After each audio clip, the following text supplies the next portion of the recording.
Hello, કેમ છો વિદ્યાર્થી મિત્રો? આજે આપણે આ વિડીયોમાં શું ભણીશું? ધોરણ 10 વિષય ગણિત ચેપ્ટર નંબર 14 આંકડાશાસ્ત્ર. એમાં મિત્રો એ ચેપ્ટરનું બેઝિક જે કાંઈ સૂત્રો જેટલા પણ આવશે, કઈ રીતે દાખલા ગણશું એનું ડિસ્કશન આપણે આ વિડીયોમાં કરીશું. નમસ્તે મિત્રો, હું નિખિલ, તમે જોઈ રહ્યા છો કક્ષા એજ્યુકેશન. ચાલો શરૂ કરીએ.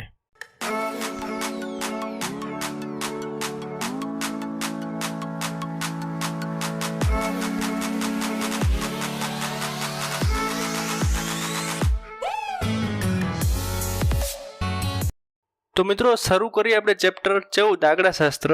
તો આ જે ચેપ્ટર છે એ બોર્ડની એક્ઝામમાંનું કુલ વેઇટેજ કેટલું છે અને માર્ક્સનું 6 માર્ક્સ, જેમાં 1 માર્ક્સ જે છે એ હેતુલક્ષી, ખાલી જગ્યા ખરા ખોટા વિકલ્પો કંઈ પણ આવી શકે, 2 માર્ક્સનો એક દાખલો આવશે અને 3 માર્ક્સનો એક દાખલો.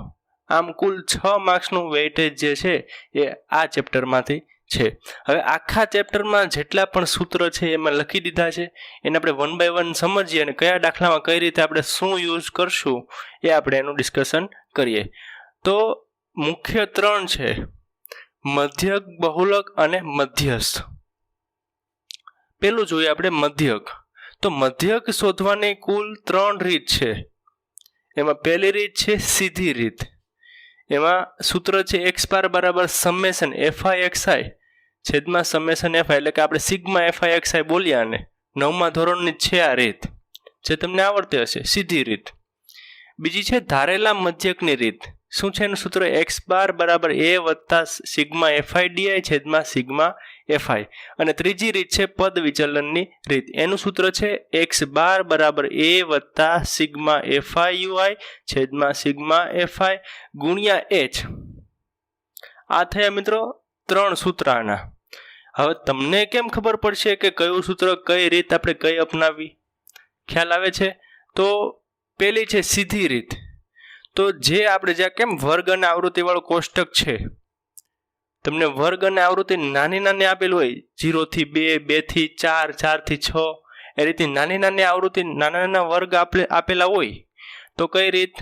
આ, જેમાં વર્ગ લંબાઈ એટલે વર્ગ અને આવૃત્તિ કેવી હશે? નાની. ખ્યાલ આવે છે? બીજી છે ધારેલા મધ્યકની રીત. એનો બહુ ઉપયોગ આપણે કરશું નહીં. મોટા ભાગે જો ઉપયોગ થશે તો પદ વિચલનની રીત. ખ્યાલ આવે છે? જેમાં મોટી મોટી માહિતી, મોટી વર્ગ લંબાઈ, મોટી આવૃત્તિ આપેલી હોય ત્યારે જે આ છે પદ વિચલનની રીત વપરાય છે મિત્રો. એમાં આપણે લખીએ કે વર્ગ અને આવૃત્તિ કેવી હોય છે? આમાં મોટી. 90% કેસમાં આપણે આ જે છે એ સૂત્રનો ઉપયોગ કરશું. કઈ રીતે થશે આપણે એનો આગળ દાખલા ગણશું ત્યારે આપણે ડિસ્કશન કરશું. ચાલો, આ થયું મધ્યક શોધવા માટેની 3 રીત. હવે જોઈએ મિત્રો બહુલક. બહુલક કઈ રીતે શોધે? તો પહેલા આપણે એનું સૂત્ર જોઈ લઈએ કે z બરાબર l વત્તા કૌંસની અંદર f1 માઇનસ f0, આ fo નથી, f1 માઇનસ f0 છેદમાં 2f1 minus f0 minus f2 કૌંસ પૂરો ગુણ્યા h. ચાલો હવે એને આપણે એક ઉદાહરણ દ્વારા સમજીએ. તો આપણને આ જે કોષ્ટક, આવૃત્તિ કોષ્ટક આપેલું છે કે એને વર્ગ આપેલા છે, આવૃત્તિ આપેલી છે. તો જો આવૃત્તિમાં મહત્તમ આવૃત્તિ કઈ છે? 12 દેખાય છે તમને આમાં મહત્તમ સંખ્યા? તો આપણે લખ્યું કે મહત્તમ આવૃત્તિ 12 છે. તો એ જો 12 ની ઉપર જો એનો વર્ગ કયો છે, 10 થી 15 છે ને વર્ગ, તો આપણે લખીએ બહુલકીય વર્ગ 10 થી 15 થશે. તો હવે એમાં આપણે સૂત્રમાં જો l, f1, f0, f1, f0, f2 અને h બધાની જરૂર પડશે. તો આમાં જે છે આપણે બહુલકીય વર્ગ, એમાં જે અધસીમા છે એ આપણે શું થશે? l. ચાલો, એમાં જે l આપણે નક્કી કરો, એમાં જે આવૃત્તિ છે એ શું થશે? આપણું f1. એની આગળ જે છે આવૃત્તિ એ શું થશે? f0.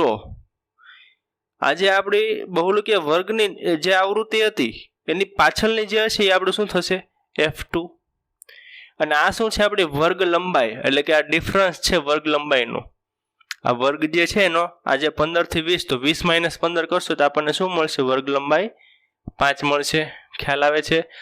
વધારે ડિટેલમાં આપણે દાખલા શીખશું સ્વાધ્યાયના, ત્યારે આપણે ચર્ચા કરશું. તો આ થયું મિત્રો બહુલક. હવે જોઈએ મધ્યસ્થની રીત. મધ્યસ્થની રીત બે રીતે ઉકેલતા હોઈએ આપણે, અવર્ગીકૃત માહિતીનો મધ્યસ્થ અને વર્ગીકૃત માહિતીનો મધ્યસ્થ. તમને પ્રશ્ન થશે કે વર્ગીકૃત અને અવર્ગીકૃત એટલે શું? તો મિત્રો તમને જે છે આ જે વર્ગ લંબાઈ વર્ગ આપેલી જ ન હોય, અનિયમિત માહિતી તમે કહો તો એમાં તમને ખાલી આવૃત્તિ જ આપેલી હોય, ત્યારે કેનો ઉપયોગ થશે? અવર્ગીકૃત માહિતી માટેના આ સૂત્રનો ઉપયોગ થશે મધ્યસ્થ શોધવા માટે. તો n અયુગ્મ સંખ્યા એટલે કે આવૃત્તિની સંખ્યા છે ને એ જો અયુગ્મ હોય તો કયું સૂત્ર? આ m બરાબર n વત્તા 1 છેદમાં 2 મૂ અવલોકન. મિત્રો એમાં આવશે આવૃત્તિને આપણે ચડતા ક્રમમાં પહેલા ગોઠવવાની આવશે, પછી આપણે આગળ જોશું.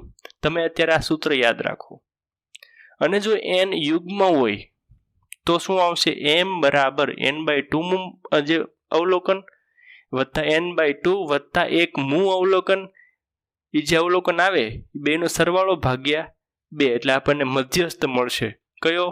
તો કે અવર્ગીકૃત માહિતી હોય એનો.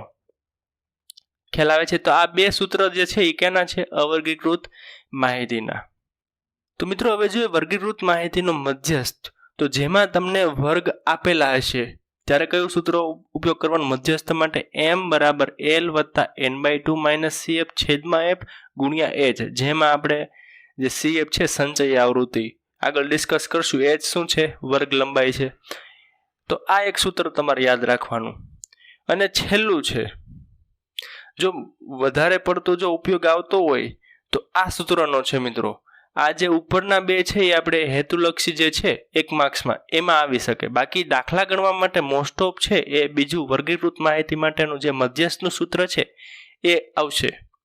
હવે જોઈએ મધ્યક, બહુલક અને મધ્યસ્થ ત્રણેય વચ્ચેનો સંબંધ દર્શાવતું સમીકરણ શું છે? z બરાબર 3m માઇનસ 2x12 એટલે કે બહુલક બરાબર 3 ગુણ્યા મધ્યસ્થ માઇનસ 2 ગુણ્યા મધ્યક. આ પણ એક યાદ રાખવાનું. તો કુલ કેટલા જે સૂત્ર છે? 1 2 3 4 5 6 7 અને 8. મિત્રો 8 સૂત્ર છે એ પણ ઈઝી છે. તમારે જે આ જે સૂત્ર છે આ બધા કેમાં 9મા ધોરણમાં તમે શીખી જ ગયા છો, એટલે એ તમારે યાદ રાખવાની જરૂર નથી, ઓલરેડી તમને યાદ જ હોય છે મિત્રો. અને આ પણ એક યાદ રહી જાય એવું છે. બાકીના જે સમીકરણ જે છે, બાકીના જે સૂત્રો છે તમારે યાદ કરવા મિત્રો. નેક્સ્ટ આપણે વિડીયોમાં દાખલા ગણાવશું એ પહેલાં તમે આ જે છે એ એકવાર યાદ કરી અને પછી વિડીયો જોજો. તમારે આનો સ્ક્રીનશોટ લેવો હોય તો લઈ લો. બસ વિદ્યાર્થી મિત્રો, આ વિડીયોમાં એટલું જ. મળીએ નવા વિડીયોમાં નવા ટોપિક સાથે. ત્યાં સુધી તમે જો ચેનલમાં નવા હોવ તો પ્લીઝ ચેનલ જરૂરથી સબસ્ક્રાઈબ કરો અને બાજુમાં આવેલા બેલ આઇકન દબાવો કે જેથી નવા વિડીયો આવે એની નોટિફિકેશન તમને સૌથી પહેલાં મળે. અને જો ઓલરેડી સબસ્ક્રાઈબ કરેલી જ હોય તો પ્લીઝ તમારા મિત્રોને આ વિડીયોની લિંક શેર કરો કે જેથી એ લોકોને પણ મદદરૂપ થાય. બસ વિદ્યાર્થી મિત્રો, મળીએ નવા વિડીયોમાં નવા ટોપિક સાથે. થેન્ક યુ વિદ્યાર્થી મિત્રો.